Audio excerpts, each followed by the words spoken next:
Welcome to the Strong Enough podcast, where we talk about the challenges and celebrate the triumphs of people just like you. I'm your host, Claudia. Today's guest is going to talk about a toxic work environment that had all the hallmarks of an abusive relationship. She's going to share how she finally was able to set boundaries and is now in a much happier, healthier environment. Please help me welcome Amy Stevens. Amy, how are you today? I'm great, Claudia. How are you doing? I am doing well, and I have to tell you, your smile is infectious. It literally made me smile right when I saw it. So thank you for bringing such amazing energy here today. Well, thank you for the invitation. I look forward to this. I do too. I know we're going to talk about some kind of tough things that you've been through, but then we're going to move towards a better place, a happier place of where you are now. So before we do all that, I would love it if you would tell everyone a little bit about yourself. Sure. So I reside in Phoenix, Arizona. We're getting ready for our heat of the summer, and it's running on 18 years of me living out here from the Midwest, and I absolutely love the heat.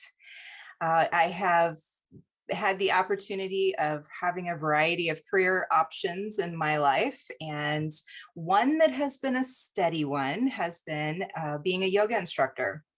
And I've been teaching now for almost, April marks my 24th year of teaching yoga. Now, I have a lot of things to say just after that intro, but first off, how could you have been teaching for 24 years? So you started when you were 10, 11? I love you, Claudia. Thank you so much. 12? I mean, what are we talking about? See, that's the joys of yoga. It makes you look younger than you are. Okay, well then I'm in. So we're going to talk about yoga in a second. First, I have to address the heat that you are experiencing or about to experience. I have been to Phoenix in the middle of the summer. It's warm. It's a little toasty. So the difference is right now we are expecting 5 to 10 inches of snow this evening. Where are you? I'm in Breckenridge, Colorado. Wow. Yeah. So it is currently 86 degrees here. Okay. It's not here. It's about a fourth of that. But you know what I tell people is, and I think you experience the same thing, the lack of humidity makes all the difference in the cold and in the heat, because I would much rather be in 110 in Phoenix than 80 in North Carolina. It's worse. True. And I'm originally from St. Louis. So you want to talk humidity. One of the things that I always said, I prefer a sauna over a hot tub. I do like my hot tub, but I get what you're saying. I feel you on that, and I don't disagree. So now that we've talked about the weather, I'm gonna give you a quick confession. Yoga isn't my strong suit, so you're gonna work with me through that today. I am the Tin Man when it comes to yoga. Like, I am that meme where the whole yoga class is going on and the Tin Man is there like, this is bullshit. That is me. Before we get into yoga though, we're going to talk about kind of a not so great work experience that you went through, and we're going to talk about how that went and how you made it through. So will you tell a little bit about that experience? Yeah, so one of my career paths so my background's interior design. So I have this great wealth of knowledge about how buildings are put together, the best things to do for that. And I had a job in construction industry. We'll call it that.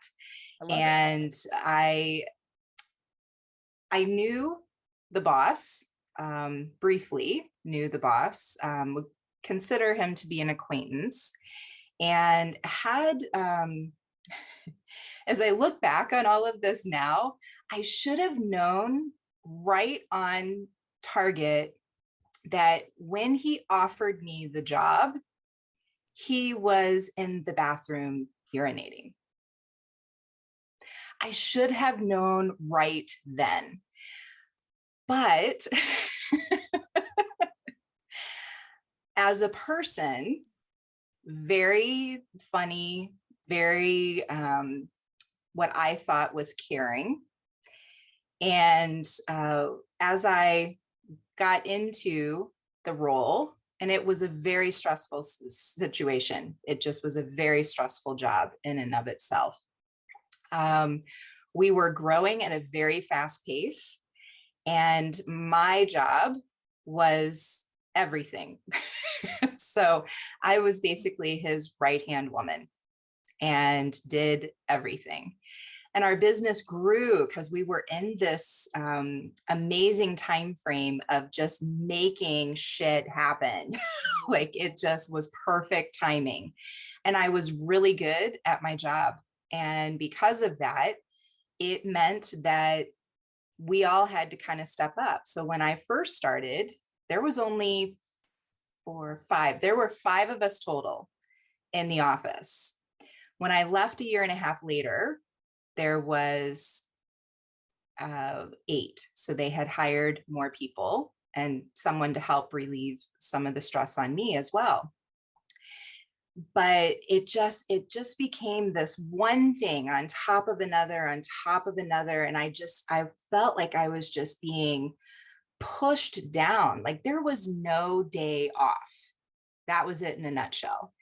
And looking back now, I realize all of the red flags. But at that time frame, I loved being kind of in the heart of that industry and what we were doing. I was very passionate about what we were doing. But from the standpoint of not having boundaries, him making contact with me on a Sunday, it was just becoming too much. And I finally, so I mentioned about the yoga. Again, I had 1 yoga class per week that I taught in that time frame because that's what helped keep me sane. Mm-hmm. Was to be able to go into the studio, be able to teach a class. And I just taught 1 class a week at this time frame with this full-time job. But what was so interesting to me, I got to a point within this business, this career, that my roommate walked by me and didn't say a word. And I always came home, and I came home late because I needed to have 2 hours after everybody else left at the office so that I could get my work done. Mm-hmm. And it just became ridiculous, and how things continued to be pushed upon me. But I noticed that when she walked by me, she didn't say anything. And so I got up, put my laptop down. I was on the sofa, put my laptop down because I was still working once I was home. Got up, went down the hall, and I was like, "Hey, why aren't you saying anything?" And her comment to me was, "This has been going on for 2 months. The fact that you're just now realizing it, what does that tell you?" And I felt like I had been hit across the face. Like that was such an eye opener to me. And I then just really took a step back and was like, wow, this is not a healthy situation. There's a lot to unpack there. I think we're going to start with what we're all thinking about. So, your job offer was given to you, essentially in the bathroom. Because you knew this person, do you feel like you kind of waved off some of the flags, that flag in particular? I did. Yeah. And he made a joke about it and was like, "This is the only time I have to talk to you today." And I was like, wow. Okay. I guess that was supposed to make you feel super important, that he I'm saying he, it might not be, did we say he? That this person, was making you feel so valuable that you got the bathroom time. Mhm. Yep. Oh yeah, I'm telling you, all the red flags. Again, once you're out of that situation, it's literally like, are you kidding me? Why did I allow this to happen? I think that's really common though, because I mean, it's the same in relationships where once we're out of it, then we can clearly see everything that we should have seen before. And it seems so obvious. Do you or did you beat yourself up over that for a while? Like, why didn't I see this? Why didn't I address this sooner? Well, what was really interesting to me was, so he was really great at hiring awesome people. And the team that he had built was incredible. And we all became friends.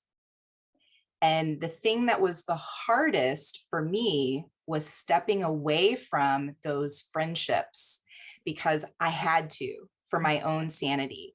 One of my coworkers kept calling after I left and was like, "You have to get back here. We all miss you. You need to be here." I mean, it was like this plea.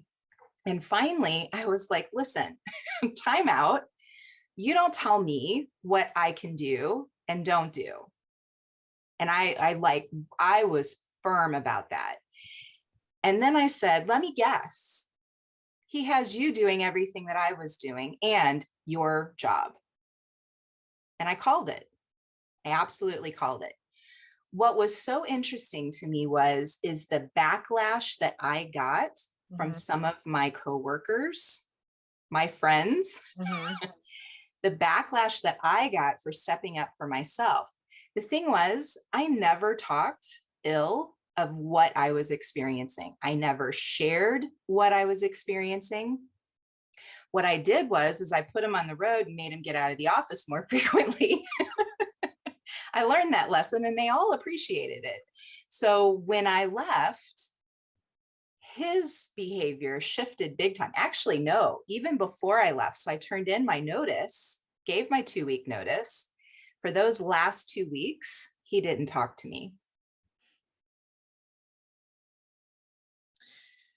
I am nodding knowingly because I recently experienced the same thing where when I gave my notice, my supervisor said they were mad at me and didn't talk to me anymore. I find that to be extremely unprofessional. Childish. Yes, yes. So, did that though just reinforce that you had made the right decision? Absolutely. Absolutely. And one of the things that was so funny to me was I happened to be the only person in the office one day, and he apparently was calling, and I kept hearing everybody else's phones ring except for mine. And I was like, I bet that's him. And sure enough, finally my phone rang and I picked it up and I answered and spoke to him. And I was like, "Are you kidding me? You're going to be a child about this and not even give me a call first when I'm your right hand person? Really?" Yes. Like that's So I what's called so him out. what was his response? He ignored it. He very quickly changed the subject and said, "Listen, I don't have much time, so I need you to do this." And I was like, "Fine, I'll do it." And I did and was done in a matter of seconds. So he wasted Mhm. 5 minutes trying to call everybody else when I could have, just given him that information immediately. So Yes, you're speaking my story, Amy, because the same thing happened. This was after I left though, and I would get, emails and text messages of like, "Oh, do you like I've been looking everywhere or this, that, and the other." And I'm like, if that person had just called me, this could all have been avoided in 2 minutes. And To me, that's just an extreme lack of respect for the coworkers, because you're wasting their time, and your clients because you're potentially wasting their time as well.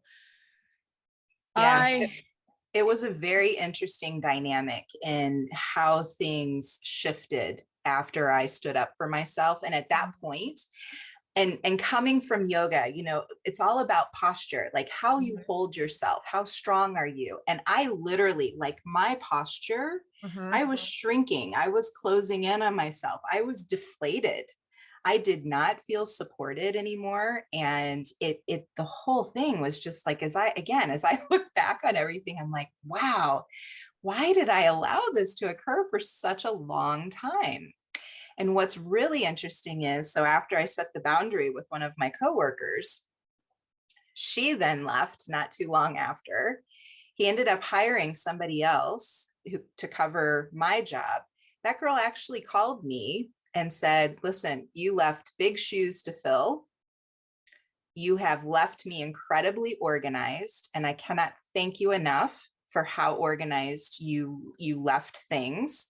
She's like, this was easy to walk right into, but she's like, you really left big shoes to fill. And I was tense Mhm. when she called me. Mhm. I did go ahead and take the call, but I was tense, and I felt very on edge because I wasn't sure, like, was he going to be on the call as well? Did she just randomly call me? Like, I just did not know that dynamic and what was going to happen. But again, one of my coworkers that I had worked with had given her my number and said, give her a call. She's very open to talk to you. Mhm. So I did. And that conversation didn't go the way that I thought it was going to go. It went actually better. And then she asked me a few clarifying questions about my experience. And I was very honest. And she didn't stay too long after that either. She was smarter. She didn't stay over a year. She only stayed for like 6 months, I think.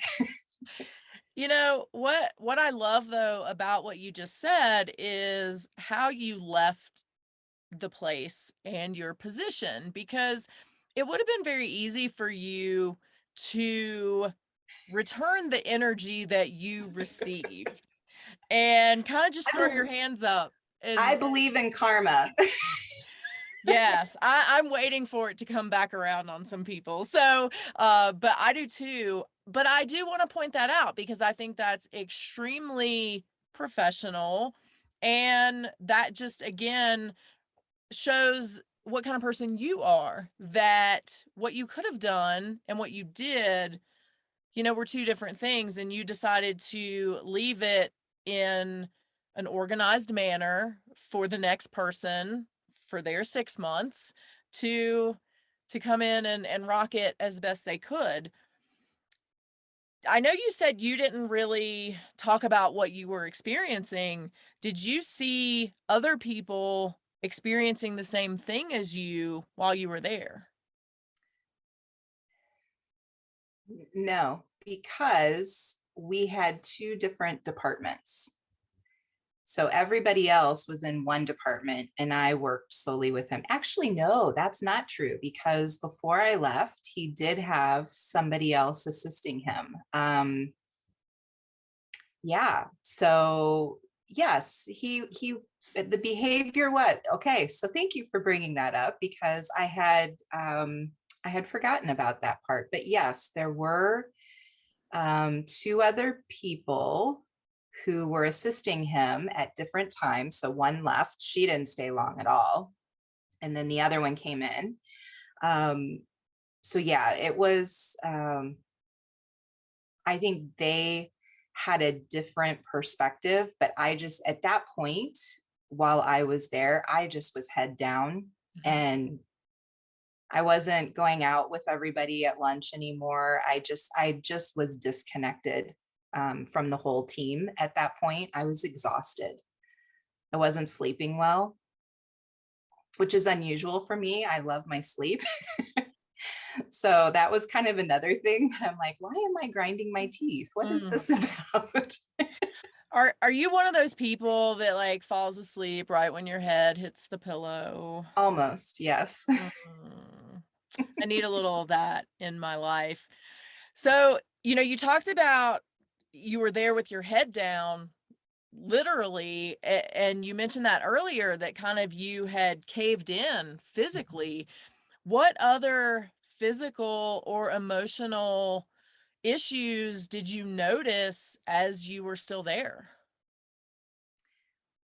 Well, as far as like losing my other friends, Mhm. because this work situation was just so consuming to my every moment, having that interaction with my roommate, that was a big, like, that literally was a big aha moment for me. um I was starting to get more headaches, which was interesting as well.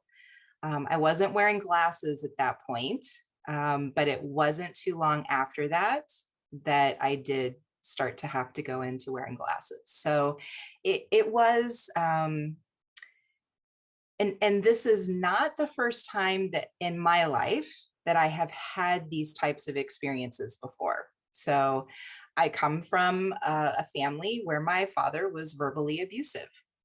And so some of the things right before I left, and then the ignoring part Mhm. that my boss did, those were the same type of behaviors that I had already dealt with in my life by my father. And so those types of things, and I think this is kind of bad to say, but I just laugh at him. Mhm. Like when the phone call situation where he was calling everybody else and I answered the phone because we had caller ID on our Mhm. phones. And I answered the phone and I was like, you've got to be kidding me that you could not just call me directly. Like I called him out on it. And I have done that with my father as well. So it was a very interesting dynamic in that regards. Do you feel like that's why you put up with it for as long as you did? Because in a sense, it was something you had experienced, and so you kind of felt comfortable in that So situation? yeah, it's a great point to bring up. I honestly want to say that I wanted to have the approval of how great of a job I was doing. I can say that now. It took me a long time to understand that particular role. Um, but I've been reflecting on that, preparing for you. And I can honestly say that I did. I wanted to have approval about doing a really good job and making him money. And when I think back, I was like, I made him a heck of a lot of money in a short amount of time. So it's yeah, it was interesting. Did you ever get that approval from him? I want to say probably probably that first year, I would say I did get approval. And that first year that I was there was really awesome. I was there a total of I want to say I think it was a year and 6 months that I was there total. And that last 6 months is when everything just went to hell. He started trying to control me, and that was the biggest red flag. And that's when I started noticing the difference in how he was, not just treating me, but treating other people. And it happened to be women. Mhm. I will say that it did happen to be women in those roles supporting him. Um, but he also hired very strong women. So it's not like we were all pushovers. It's just that the others didn't stay as long as I did.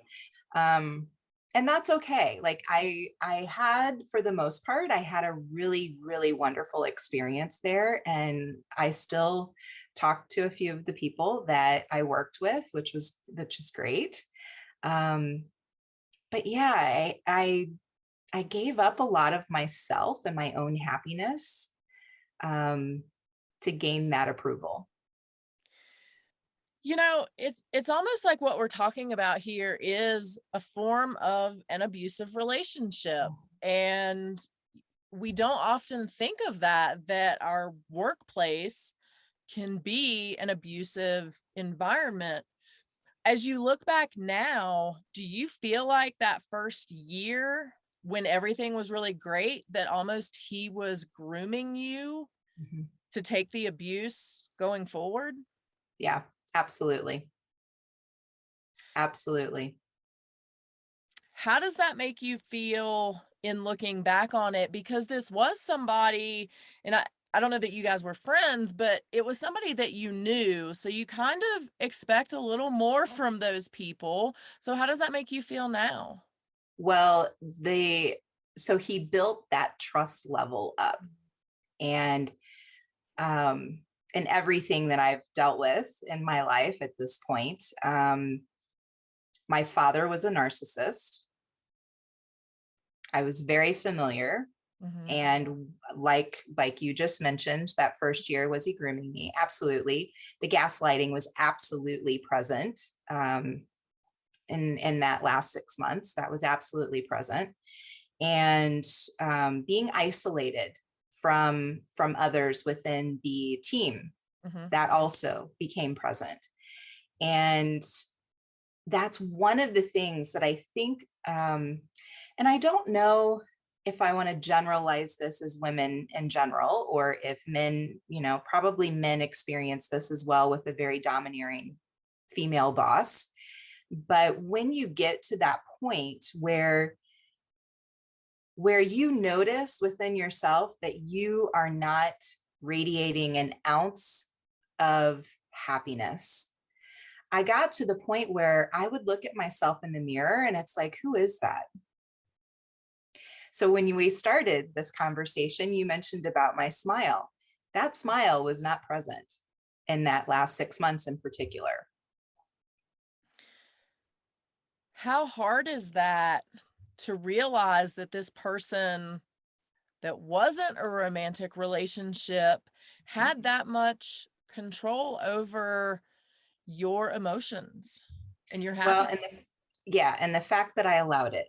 So now, again, now I can understand that no, this wasn't right, that something needed to shift, that I needed to step into setting my own boundaries and being more clear about when is an appropriate time to talk about business. Sunday night is not an appropriate time to call me. Mhm. Um, it's yeah, it was a very interesting dynamic in that regards. And yes, the fact that we were not romantically involved, there were times, we never had any kind of romance, but there were times on things that would be said that I was like, that that doesn't feel like an appropriate conversation. And we didn't have an HR department, we didn't have, and being in the construction industry, I Mhm. always blew that off, that type of conversation with guys, because I've experienced that from my early 20s when I first got into design. But I just kind of rolled with it because it's like, well, that's what they do. And see how Mhm. different 20 years can be. Actually longer than that now, but Well, yeah. yes and no, because as you were telling that story, I was thinking about myself as a police officer. Now, I grew up with older brothers, and so I do consider myself to be very laid back and accepting of all kinds of crazy behavior, and it genuinely doesn't bother me. But I feel like when you're in those male dominated fields, you are expected to let it roll off Roll your back, off.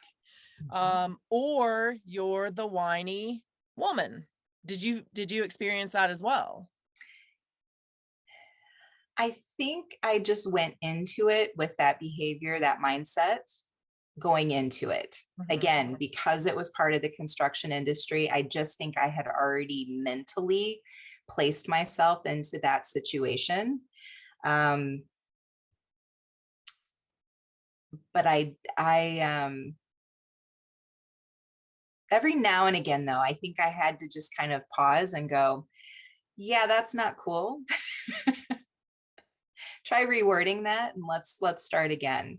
And again, when you start stepping up to somebody like that, that's also when that friction starts to take place. And so the comfort level of conversation, I mean,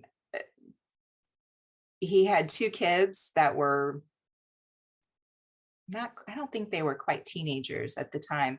I even watched the kids one time. I stayed the weekend because he had to go away. Again, I felt weird about doing that. And he's like, oh, just sleep in my bed. And I was like, oh, hell no. I'm not sleeping in your bed. I am sleeping on the sofa. And I took my own sheets, my own pillow. But Was it's he that. single? Yes. Was he ready to mingle? Yes. Not with me. Not with me. I don't know. I mean, I'm not No, saying on your end, but it makes no. you wonder. I don't, I never got that kind of feel, like that uncomfortable feel. I never had that kind of feel. Like this whole thing about me watching his kids, you're bringing up all these things that I'd totally forgotten about. Sorry, it's my But job. yeah, I'm so sorry. yeah, that's good though. But it was one of those situations though, like I did a hard no. Nope, Mhm. not sleeping in your bed. That is against everything I'm for. Thank you. Yeah, creepy is how I would Yes. probably describe that. Let's talk about boundaries because that seems to be, um well, that's a great segue, but, it seems to be an issue, that you said you had with the work calls and things like that. Now you didn't have an issue with the bedroom boundary, so that's great. What was it like for you once you were able to start setting boundaries, whether it was there or, on in since then? What difference has that made in the quality of your life and your work life? Well, one thing I have always known about myself, I'm an entrepreneur. For me to work for somebody else, I don't like being told what to do, when to do it. Like if I want to work at midnight, I'm going to work at midnight. I don't like being told you have to be here at 8 a.m. I'm not a morning person. I don't want to sit and waste time in rush hour traffic. Like that's so coming off of that, that job, that was something that really came back to me that much stronger. Who am I? What do I want to do? What brings me happiness? What type of situation do I want to be in? And like I said, I've been teaching yoga for 24 years, and then it just went back to, okay, well, I'm going to go back to teaching in studios. And so I did that, went to gyms and started teaching, building my clientele base once again. And one thing that had been in my mind for quite a while was, I know I can do this from home and not have to travel around, not have to participate. And it's, I had a brick and mortar from 2017 till March of 2020, and everything slowed down. And I was like, okay, so my answers are happening right now. I don't have to have the overhead. I don't have to travel. People can be at the privacy of their own homes and still enjoy a class and still have that time to be able to understand what works for their body. So it coming off of that job and that whole situation and the lack of boundaries then began to provide a much different direction for my life and much more happiness. I mean, yeah, I don't get paid a whole bunch like I did, but I can at least smile again. And I think that is hard for some people to understand sometimes, that money really isn't everything. You have to have that happiness and that fulfillment, and that is far more important. Would you say, I mean, nobody would say COVID was a blessing, but in the fact that it allowed you to pivot, was it a blessing for you? And do you think, had that not happened, you would still be in your brick and mortar building and doing in-person classes?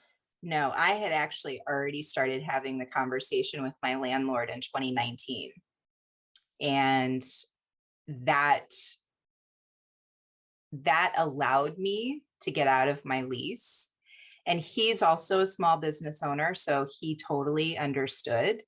Um, and so to go from being controlled to Mhm. then having a landlord that was actually coaching me, that's very unusual. Right. But he was such a godsend to me, to be honest. My previous landlord, he he just understood, and he was like, what you're doing is wonderful, but it's not a moneymaker. He was like, you need to be teaching a lot more classes, but physically you can't be doing that. You're going to run yourself down. But this way, working from home and doing everything through Zoom, yes, it has been very healing for me, because I was starting to get very angry. And that's not who I am.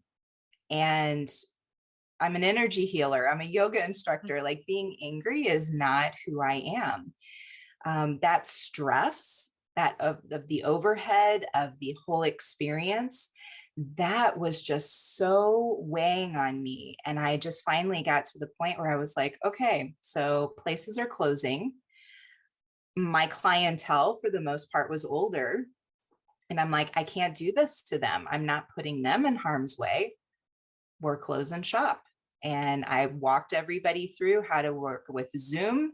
I gave them one-to-one sessions with that, and they absolutely appreciated that extra support that I gave to them early on. And then they ended up using Zoom to talk to their other friends. Like, then they could coach their other friends how to use it. So it became a very positive situation. And I've always said, in business, I'm an extrovert, but personally, I'm an introvert. And the introvert in me was just like, oh, thank God. I don't have to run around. I don't have to be around a bunch of people. I can rest. I can take a nap if I want to take a nap in the middle of the day. I can schedule that in. I would love to schedule in naps, so I'm gonna have Hey, to work on that. I teach a class all on naps, and it is the best class ever. And we're getting ready to start up another one later this month. I I am all in for a nap class. So I told you earlier that I'm the tin man when it comes to yoga. So I think, I would love Zoom yoga because I wouldn't have that self-consciousness of other people seeing how sad I was in attempting some of the yoga poses. So, have you found for your clients that it has been successful and that they enjoy it more because they don't have to leave the house? They don't have to worry about other people seeing their 10-man selves as well. So the only thing that I ask people to do is to wear clothes and put on their camera. You don't have to wear a bra and underwear. That's fine. But you do have to wear clothes, and you do have to turn on your camera, because I need to see what that energy is Right. coming off of you, and what you're experiencing in a pose as well. So I need to make sure your alignment's working. And then if it's not, then I tell you what else you can do instead so you're more comfortable. But I have to tell you, one of the very first clients that I ever had when I taught yoga was also the 10 man.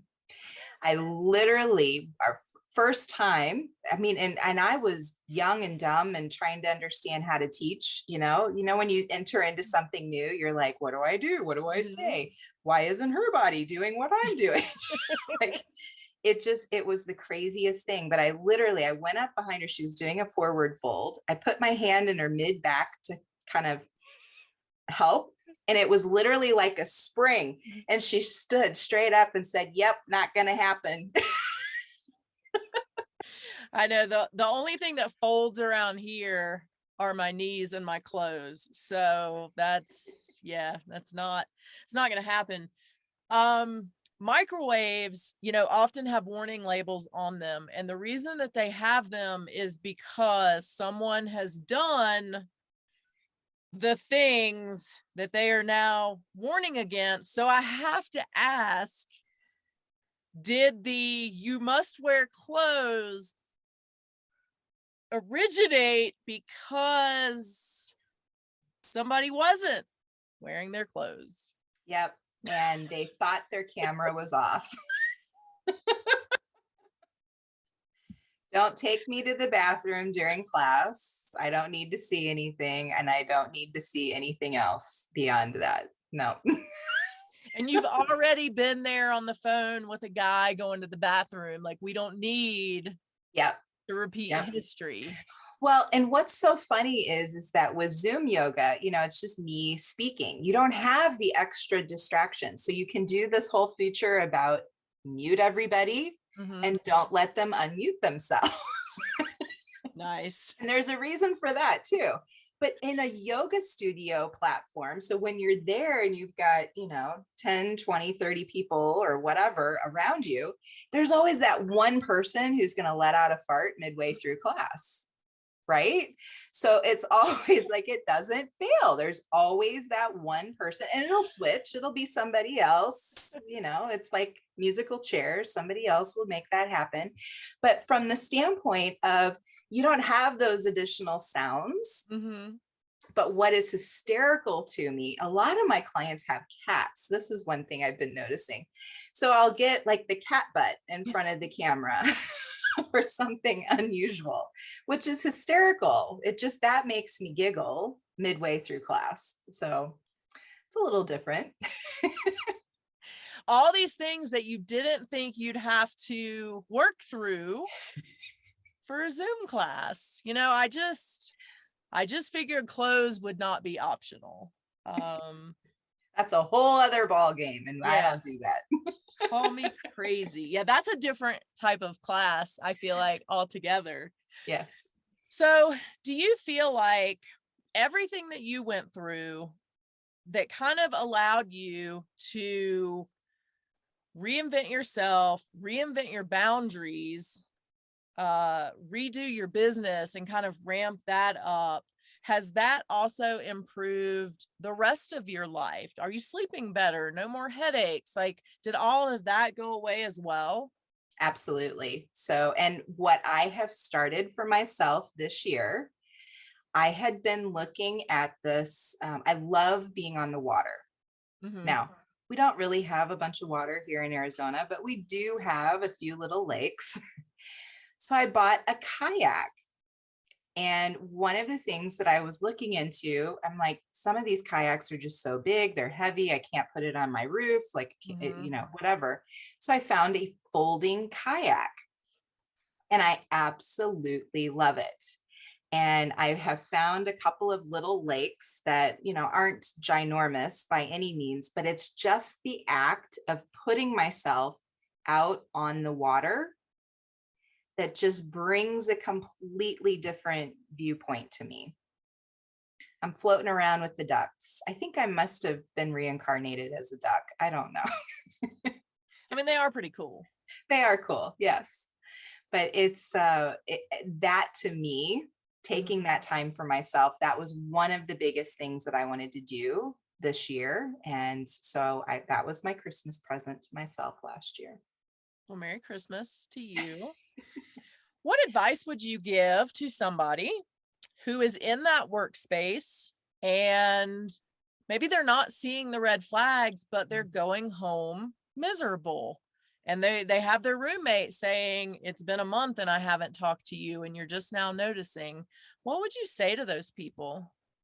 Yeah, the first aha moment that you realize that something has shifted within the workplace, write it down in your calendar. I love that. Write it down. get it out of your head.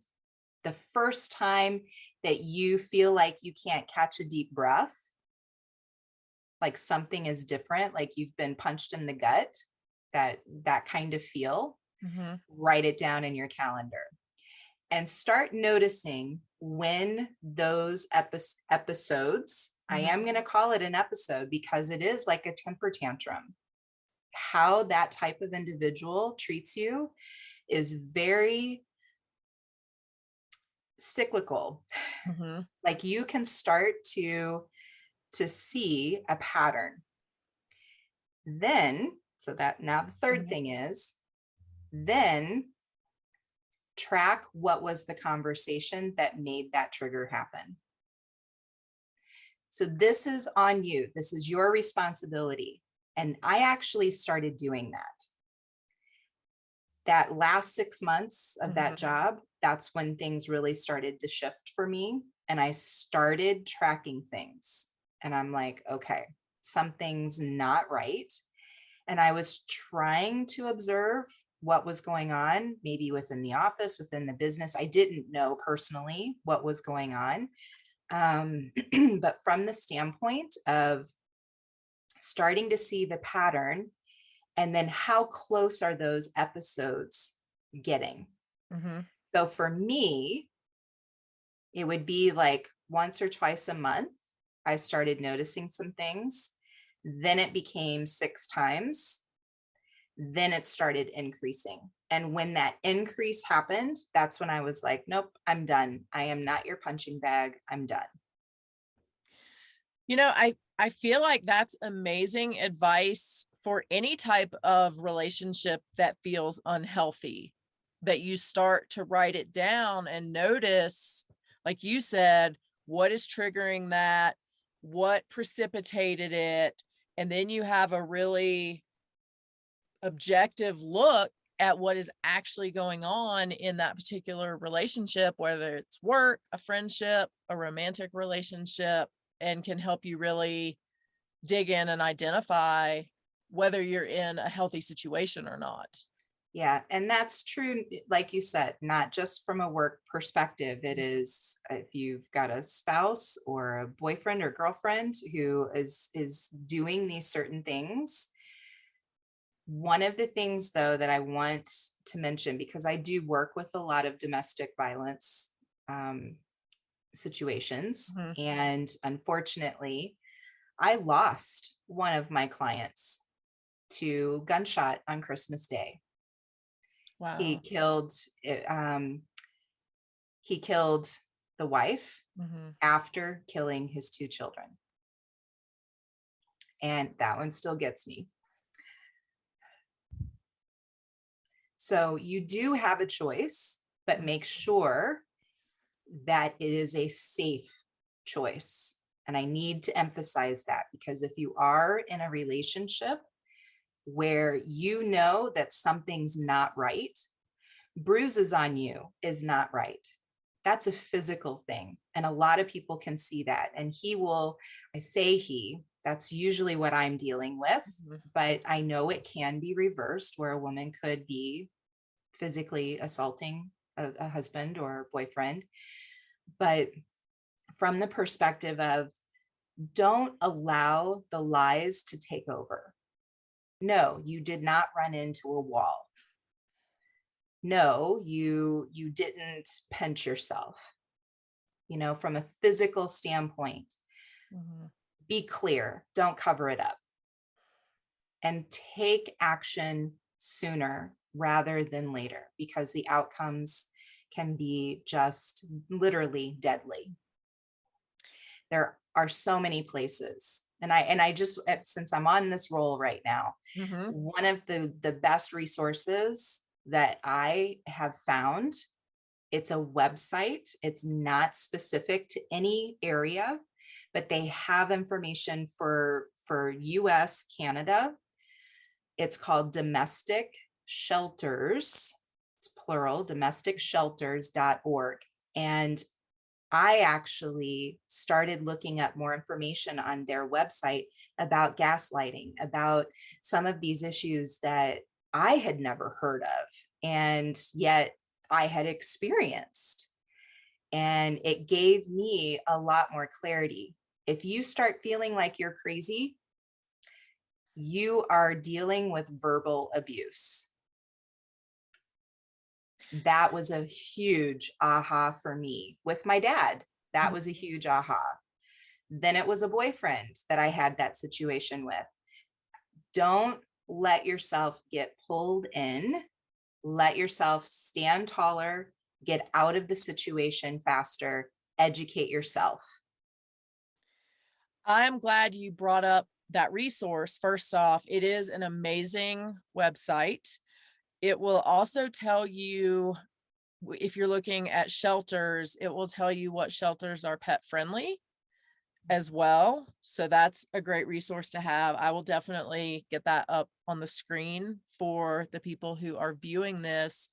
And I want to piggyback on something that you said when it comes to safety. If it is a romantic relationship and you're going to document things, please make sure that you do it somewhere that the abusive partner cannot find it. So Yes. whether that's on paper at work or on your phone or wherever, though, that person can't find it, or if you have to put it in some sort of secret code. There's also apps on your phone that you can download that look like something entirely different. So there are apps that look like a calculator and function like a calculator, but when you type in a specific code, it opens up and it's actually a place where you can store pictures, data, other things. So Oh, I'm curious about that. yeah, so I'll tell you about that once we're done, because I'll have to find it. But yeah, I think there's a couple of them. But yeah, on its face, it looks like a calculator, and it functions like a calculator as well. So if somebody else were to open it, it would work just like it should. But then there's a back end into it where you can store things. So yeah, so let's just reiterate the safety aspect of, if you are going to document things, to do it in a way that's safe and cannot be discovered. It's also always a great idea to give somebody else that information, or to know, let them know, hey, I'm storing this information here. Here's the password, here's where you can locate it. It's just always good to have that backup, and that additional support person that knows where to find the information. So Claudia, one thing I want to mention about that, because what I've witnessed with a lot of people who are going through situations like this, watch who you trust with information. And the other pieces is to, if somebody asks you, if you've been physically abused and they ask you, it's okay to admit it, because there are people out there who want to help, but also who do not want to put you in harm's way. So there's a lot of savior people out there who want to save you, who want to help, but they also need to understand from your perspective in that relationship, to understand your boundary with your relationship. And that's another big thing. So there is a level of being cautious, but if you go to a support group, if you have a sponsor, like Codependence Anonymous is a really great one, because unfortunately that is one of the situations, being a codependent. If you are in a 12-step program, you might have a sponsor or somebody in that group that would be a safe person to talk with. If you're taking yoga classes and you have a teacher that you trust, whatever the situation is. I personally have seen where somebody has told a family member, and that did not go over well.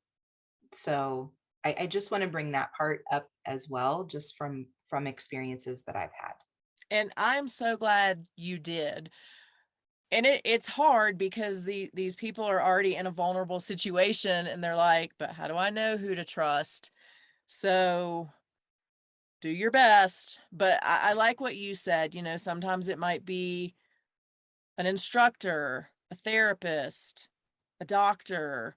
It might not be the family or friends. It might be, but I agree with you. Be careful who you're sharing with and how much you're sharing, and just make sure it's a very safe space. Yeah.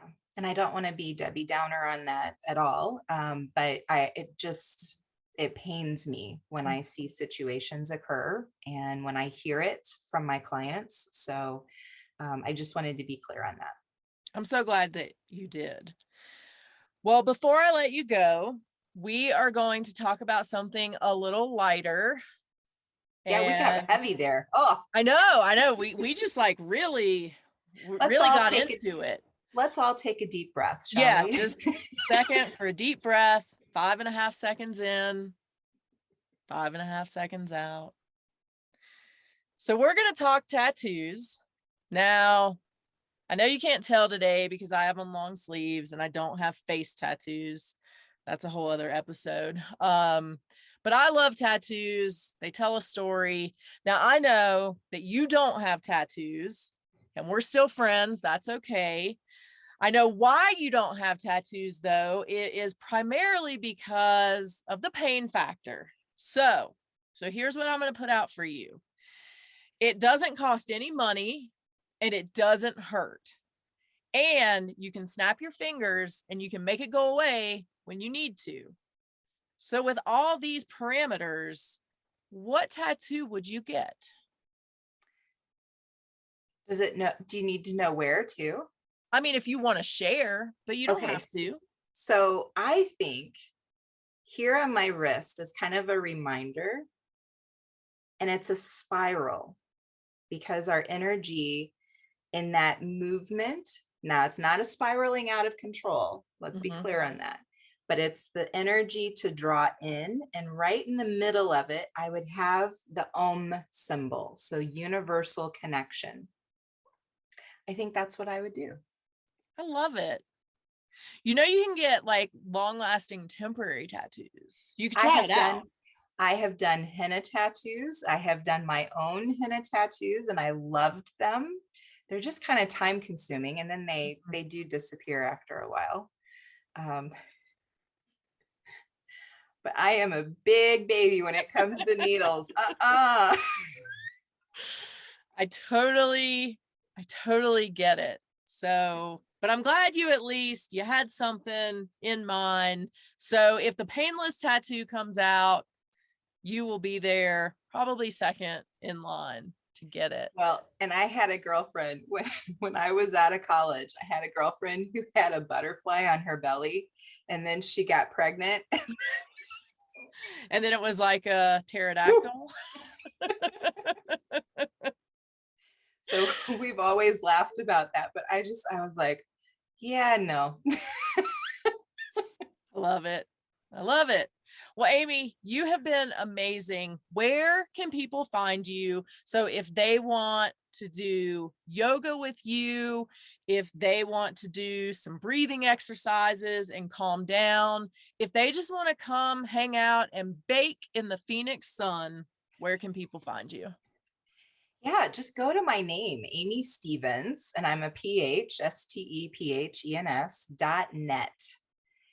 Go to my website. It's a general website that gives you an overview of everything that I do, and then it'll direct you over to the Yoga Amy website if you want to do that too. So yeah, I am great at putting people to sleep. So if you need to go to sleep and you need to have great deep relaxation, I am your gal.